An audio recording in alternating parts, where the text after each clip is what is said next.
این آهنگو میدونم خیلی دوست داری.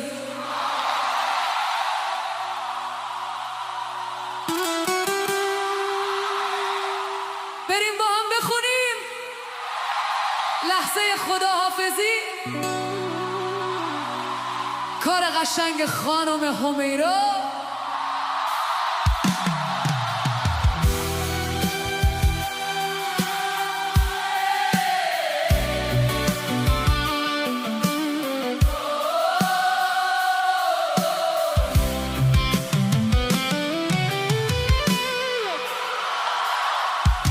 لحظه خداحافظی به سینه‌ام فشردمت،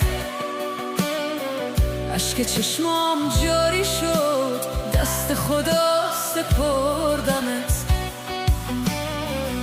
دل من راضی نبود به این جدایی نازنی،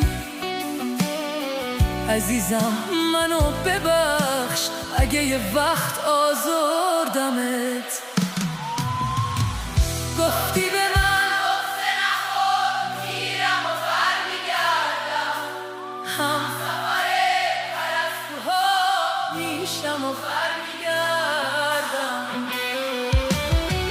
گفتی تو هم مثل خودم غمگینی از جدایی، گفتی تا چشم هم بزنی میرم و برمیگردم. عزیزه رفته سفر کی برمیگردی، چشمونم مونده به در کی برمیگردی. رفتی و رفت از چشمام نور دو دیده، ای ز حالم بی خبر کی برمیگردی.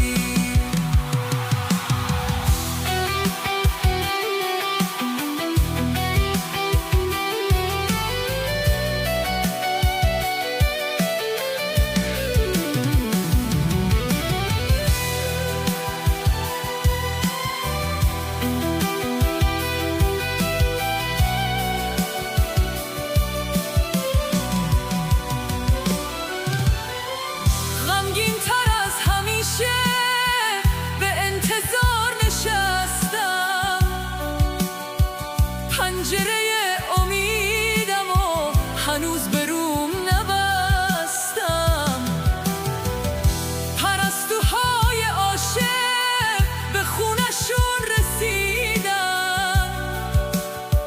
اما چرا عزیز دل هرگز تو رو ندیدم. گفتی به من غصه نخور، میرم و برمیگردم، هم سفر پرستوها میشم و برمیگردم. گفتی تو هم مثل خودم غمگینی از جدایی، گفتی تو چشم هم بزنی میرم و